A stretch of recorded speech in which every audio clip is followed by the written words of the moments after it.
ನಮಸ್ಕಾರ ಸ್ನೇಹಿತರೆ, ನಾನಿವತ್ತು ಅಥಣಿ ತಾಲೂಕಿನ ಒಂದು ರಾಜಕೀಯ ಸುದ್ದಿಯನ್ನು ಈ ಸಂದರ್ಭದಲ್ಲಿ ಪ್ರಸ್ತುತಪಡಿಸ್ತಾ ಇದ್ದೀನಿ. ಬೆಳಗಾವಿ ಜಿಲ್ಲೆಯ ಅಥಣಿ, ಅದು ಕೂಡ ಮಾಜಿ DCM ಅವರನ್ನು ಹೊಂದಿರತಕ್ಕಂಥದ್ದು ಹಾಗೂ ಲೀಲಾವತಿ ಪ್ರಸಾದ್ ಅವರನ್ನು ಆಯ್ಕೆ ಮಾಡಿ ಕಳಿಸಿರ್ತಕ್ಕಂಥ ಒಂದು ಪ್ರತಿಷ್ಠಿತ ಒಂದು ತಾಲೂಕು ಅಥವಾ ಒಂದು ಮತಕ್ಷೇತ್ರ ಅನ್ನುವಂಥ ಹೆಗ್ಗಳಿಕೆಗೆ ಪಾತ್ರ ಆಗಿರ್ತಕ್ಕಂಥ ಅಥಣಿ ಮತಕ್ಷೇತ್ರ ನಿಜಕ್ಕೂ ಕೂಡ ಕರ್ನಾಟಕದ ರಾಜಕೀಯ ಇತಿಹಾಸದಲ್ಲಿ ತನ್ನದೇ ಆದಂಥ ಒಂದು ಛಾಪನ್ನು ಮೂಡಿಸಿರ್ತಕ್ಕಂಥದ್ದು ಹಾಗೂ ಮೂಡಿಸ್ತಾ ಇರ್ತಕ್ಕಂಥ ಒಂದು ತಾಲೂಕು ಅನ್ನುವಂಥ ಹೆಗ್ಗಳಿಕೆಗೆ ಪಾತ್ರವಾಗಿರ್ತಕ್ಕಂಥ ಈ ತಾಲೂಕಿನ ದೊರೆಯಾಗಿ ಮೆರೆಯುತ್ತಿರುವಂಥ ಹಾಗೂ ವಿಜೃಂಭಿಸುತ್ತಿರುವಂಥ ನಾಯಕ ಅದು ಮಾಜಿ DCM ಹಾಗೂ ನಮ್ಮ ಬೆಳಗಾವಿ ಜಿಲ್ಲೆಯ ಹೆಮ್ಮೆಯ ಸುಪುತ್ರರಾಗಿರ್ತಕ್ಕಂಥ ಲಕ್ಷ್ಮಣ ಸವದಿಯವರ ತವರ ಮನೆ ಅಂತ ಹೇಳಬಹುದು.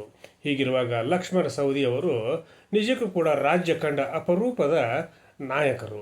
ಅದೇ ರೀತಿಯಾಗಿ ಅವರು ತಮ್ಮ ಕಾರ್ಯ ಮತ್ತು ಅವರ ಒಂದು ಮೃದು ಮನಸ್ಸಿನಿಂದ, ಮೃದು ಹೃದಯದಿಂದ ಜನರ ಭಾವನೆಗಳಿಗೆ ತಮ್ಮದೇ ಆದಂಥ ಹೃದಯವನ್ನು ಅರ್ಪಿಸಿ ಸಮಾಜದಲ್ಲಿ ಹಾಗೂ ಮತದಾರರಲ್ಲಿ ತನ್ನದೇ ಆದಂಥ ಛಾಪನ್ನು ಮೂಡಿಸಿರ್ತಕ್ಕಂಥ ಧೀಮಂತ ವ್ಯಕ್ತಿತ್ವವನ್ನು ಹೊಂದಿರತಕ್ಕಂಥ ಒಬ್ಬ ಜನಪ್ರತಿನಿಧಿಗಳು.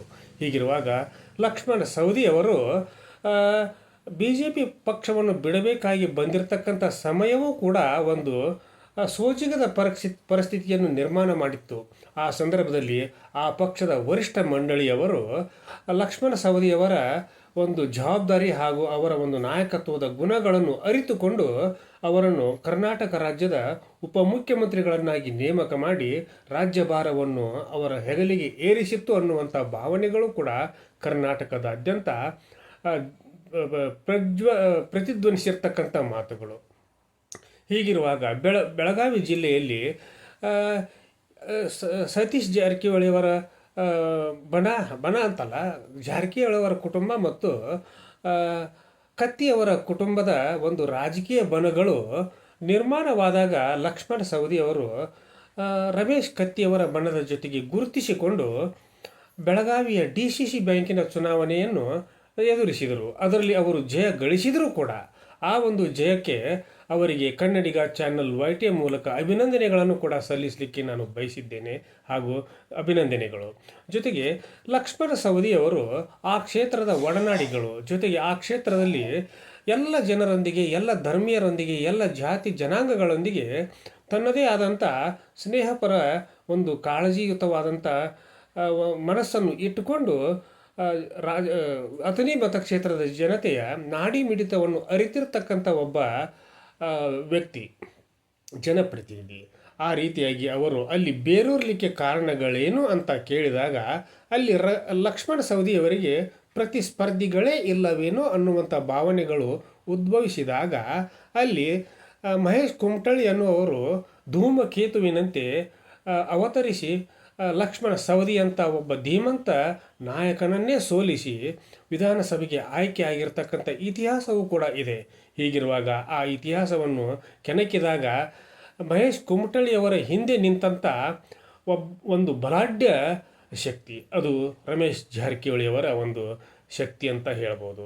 ಯಾಕಂದರೆ ರಮೇಶ್ ಜಾರಕಿಹೊಳಿಯವರು ಆ ಒಂದು ಪ್ರಸಂಗದಲ್ಲಿ ಮಹೇಶ್ ಕುಮಟಳ್ಳಿಯವರನ್ನು ನಿಲ್ಲಿಸಿ ಅವರಿಗೆ ಸಂಪೂರ್ಣವಾದ ಬೆಂಬಲವನ್ನು ನೀಡದೇ ಇದ್ದರೆ ಯಾವತ್ತಿಗೂ ಕೂಡ ಲಕ್ಷ್ಮಣ ಸವದಿಯವರಿಗೆ ಚುನಾವಣೆಯಲ್ಲಿ ಪರಾಭವ ಅನ್ನುವಂಥ ಒಂದು ಪರಿಸ್ಥಿತಿಯೇ ಉದ್ಭವಿಸುತ್ತಿದ್ದಲ್ಲವೇನೋ ಅನ್ನುವಂಥ ಭಾವನೆಗಳು ಕೂಡ ಆ ಒಂದು ತಾಲೂಕಿನ ಮತದಾರರಲ್ಲಿ ಇವೆ. ಹೀಗಿರುವಾಗ ಯಾರನ್ನೋ ಕರೆದುಕೊಂಡು ಬಂದು ಆ ಒಂದು ಮತದಾರರ ಕ್ಷೇತ್ರದಲ್ಲಿ ಪ್ರಬಲವಾದ ನಾಯಕನ ಎದುರಿಗೆ ನಿಲ್ಲಿಸಿ ಗೆಲ್ಲಿಸಿದ ಒಂದು ಜಾರಕಿಹೊಳಿ ಸಹೋದರರಾಗಿರ್ತಕ್ಕಂಥ ರಮೇಶ್ ಜಾರಕಿಹೊಳಿಯವರ ಒಂದು ತಾಕತ್ತು ಮತ್ತು ಜಾಣ್ಮೆ ಹಾಗೂ ರಾಜಕೀಯ ಚಾಣಾಕ್ಷತೆಯನ್ನು ಕೂಡ ಈ ಸಂದರ್ಭದಲ್ಲಿ ನಾವು ಮೆಚ್ಚಲೇಬೇಕು.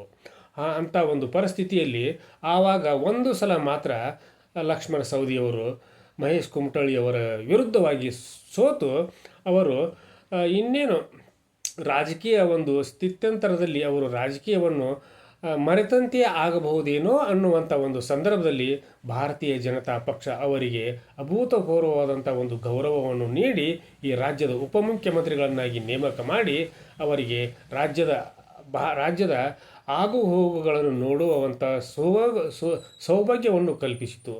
ಆ ಒಂದು ಸಂದರ್ಭದಲ್ಲಿ ಅವರು ಈಗಿನ ಪರಿಸ್ಥಿತಿಯಲ್ಲಿ ಕಾಂಗ್ರೆಸ್ ಪಕ್ಷದಲ್ಲಿ ಇದ್ದರೂ ಕೂಡ ಆ ಕಾಂಗ್ರೆಸ್ ಪಕ್ಷದಲ್ಲಿಯೂ ಕೂಡ ಅವರಿಗೆ ನೆಮ್ಮದಿಯ ರಾಜಕಾರಣವನ್ನು ಮಾಡುವಂಥ ಪರಿಸ್ಥಿತಿ ಇಲ್ಲ. ಅದರಲ್ಲೂ ಕೂಡ ಭಾರತೀಯ ಜನತಾ ಪಕ್ಷದಲ್ಲಿಯೂ ಕೂಡ ಇಲ್ಲ ಅಂತಲೇ ಹೇಳ್ಬೋದು. ಹೀಗಿರುವಾಗ ಅವರ ರಾಜಕೀಯ ಮುಂದಿನ ನಡೆ ಏನು ಅನ್ನುವಂಥ ಪ್ರಶ್ನೆಗಳು ಎದ್ದಾಗ ಲಕ್ಷ್ಮಣ ಸವದಿಯವರಿಗೆ ಯಾವುದೇ ರೀತಿಯ ತೊಂದರೆಗಳು ಆಗೋದಿಲ್ಲ. ಅವರು ಯಾವುದೇ ಪಕ್ಷದಲ್ಲಿ ಇದ್ದರೂ ಕೂಡ, ಯಾವುದೇ ಪಕ್ಷದಿಂದ ಸ್ಪರ್ಧಿಸಿದರೂ ಕೂಡ ಅಥಣಿಯ ಜನರು ಅವರನ್ನು ಕೈ ಬಿಡೋದಿಲ್ಲ ಅನ್ನುವಂಥ ಆತ್ಮವಿಶ್ವಾಸ ಅಲ್ಲಿಯ ಮತದಾರರಲ್ಲಿಯೂ ಇದೆ, ಲಕ್ಷ್ಮಣ ಸವದಿಯವರಲ್ಲಿಯೂ ಇದೆ. ಹೀಗಿರುವಾಗ ಇವತ್ತು ನಡೆದಿರ್ತಕ್ಕಂಥ ಕೃಷ್ಣಾ ಸಹಕಾರಿ ಸಕ್ಕರೆ ಕಾರ್ಖಾನೆಯ ಒಂದು ಚುನಾವಣೆಯ ಫಲಿತಾಂಶವನ್ನೇ ನಾವು ನೋಡಿದಾಗ ಅವರು ಎಲ್ಲ 12 ಜನರನ್ನು ಕೂಡ ಆಯ್ಕೆ ಮಾಡಿಕೊಂಡು ಮತ್ತೊಮ್ಮೆ ತಮ್ಮ ಚಕ್ರಾಧಿಪತ್ಯವನ್ನು ಹಾಗೂ ಆಡಳಿತದ ಚುಕ್ಕಾಣಿಯನ್ನು ಕೃಷ್ಣಾ ಸಹಕಾರಿ ಸಕ್ಕರೆ ಕಾರ್ಖಾನೆಯ ಮೇಲೆ ಪ್ರತಿಷ್ಠಾಪಿಸಿರ್ತಕ್ಕಂಥ ಒಂದು ಪ್ರಸಂಗ ಈಗ ನಿರ್ಮಾಣವಾಗಿದೆ. ಹೀಗಿರುವಾಗ ಈ ನಿಟ್ಟಿನಲ್ಲಿ ಲಕ್ಷ್ಮಣ ಸವದಿಯವರ ಸಾಮರ್ಥ್ಯ ಹಾಗೂ ಅವರ ಪ್ರಭಾವ ಆ ತಾಲೂಕಿನ ಮೇಲೆ ಎಷ್ಟಿರಬಹುದು ಅನ್ನೋದನ್ನು ಕೂಡ ನೀವು ಊಹಿಸ್ಬೋದು. ಇಂಥ ಸಂದರ್ಭದಲ್ಲಿ ಲಕ್ಷ್ಮಣ ಸವದಿಯವರಿಗೆ ಕೃಷ್ಣಾ ಸಹಕಾರಿ ಸಕ್ಕರೆ ಕಾರ್ಖಾನೆಯ ಆಡಳಿತ ಚುಕ್ಕಾಣಿಯನ್ನು ಮತ್ತೊಮ್ಮೆ ಹಿಡಿದು ಅದರ ಶ್ರೇಯೋಭಿವೃದ್ಧಿಗಾಗಿ, ರೈತರ ಒಂದು ಹಿತರಕ್ಷಣೆಗಾಗಿ, ರೈತರಿಗೆ ಒಳ್ಳೆಯ ಒಂದು ಕೊಡುಗೆಯನ್ನು ನೀಡುವುದಕ್ಕಾಗಿ ನಿಮ್ಮ ಸಹಕಾರಿ ಸಕ್ಕರೆ ಕಾರ್ಖಾನೆ ಶ್ರಮಿಸಲಿ. ನೀವು ಆ ನಿಟ್ಟಿನಲ್ಲಿ ಪ್ರಯತ್ನ ಮಾಡಿರಿ. ನಿಮ್ಮ ಮೇಲೆ ಇಟ್ಟಿರ್ತಕ್ಕಂಥ ಅಭಿಮಾನವನ್ನು ನೀವು ಉಳಿಸ್ಕೊಳ್ತೀರಾ ಅನ್ನುವಂಥ ಒಂದು ಭಾವನೆಯನ್ನು ಈ ಸಂದರ್ಭದಲ್ಲಿ ವ್ಯಕ್ತಪಡಿಸುತ್ತಾ, ಲಕ್ಷ್ಮಣ ಸವದಿಯವರಿಗೆ ಅವರ ರಾಜಕೀಯ ಜೀವನದಲ್ಲಿ ಮುಂಬರುವ ದಿನಗಳಲ್ಲಿಯೂ ಕೂಡ ಒಳ್ಳೆಯದಾಗಲಿ, ಅವರ ಭವಿಷ್ಯ ಉಜ್ವಲವಾಗಲಿ, ಕರ್ನಾಟಕ ರಾಜ್ಯಕ್ಕೆ ಅವರು ಮತ್ತೊಮ್ಮೆ ಉಪಮುಖ್ಯಮಂತ್ರಿಗಳಾಗಿ, ಮುಖ್ಯಮಂತ್ರಿಗಳಾಗಿ ರಾಜ್ಯಭಾರವನ್ನು ಮಾಡಿ ರಾಜ್ಯದ ಹಿತರಕ್ಷಣೆಯನ್ನು, ರಾಜ್ಯದ ಜನರ ಸೇವೆಯನ್ನು ಮಾಡುವಂತಾಗಲಿ ಅಂತ ಹೇಳ್ತಾ ಇವತ್ತಿನ ಸಂಚಿಕೆಯನ್ನು ಇಲ್ಲಿಗೆ ಮುಗಿಸುವುದಕ್ಕಿಂತ ಪೂರ್ವದಲ್ಲಿ ಕನ್ನಡಿಗ ಚಾನಲ್ YT ಇದು ನಿಮ್ಮೆಲ್ಲರ ಚಾನಲ್ಲು. ಈ ಸಂಚಿಕೆಯಲ್ಲಿ ಬರ್ತಿರ್ತಕ್ಕಂಥ, ಈ ಚಾನಲ್ನಲ್ಲಿ ಬರ್ತಿರ್ತಕ್ಕಂಥ ಎಲ್ಲ ಸಂಚಿಕೆಗಳು ಸತ್ಯವಾಗಿರ್ತವೆ. ಜೊತೆಗೆ ಈ ಸಂಚಿಕೆಗೆ ಸಬ್ಸ್ಕ್ರೈಬ್ ಮಾಡದೇ ಇರತಕ್ಕಂಥವ್ರು ಪ್ರತಿಯೊಬ್ಬರು ಕೂಡ ಸಬ್ಸ್ಕ್ರೈಬ್ ಮಾಡಿರಿ, ಶೇರ್ ಮಾಡಿರಿ, ಲೈಕ್ ಮಾಡಿರಿ, ಕಮೆಂಟನ್ನು ಕೂಡ ನನ್ನ ಜೊತೆಗೆ ಹಂಚಿಕೊಂಡು ನೀವೆಲ್ಲರೂ ಕೂಡ ಈ ಸಂಚಿಕೆಯನ್ನು ಪ್ರತಿ ಮನೆಗೂ ಕೂಡ ತಲುಪಿಸ್ರಿ ಅಂತ ಕಳಕಳಿಯ ವಿನಂತಿಯನ್ನು ಮಾಡಿಕೊಳ್ಳುತ್ತಾ ಇವತ್ತಿನ ಸಂಚಿಕೆಯನ್ನು ಇಲ್ಲಿಗೆ ಮುಗಿಸಿ ನಾಳಿನ ಸಂಚಿಕೆಯೊಂದಿಗೆ ತಮ್ಮ ಜೊತೆಗೆ ಹಾಜರಾಗ್ತೀನಿ. ಅಲ್ಲಿವರೆಗೂ ನನ್ನ ನಮಸ್ಕಾರ.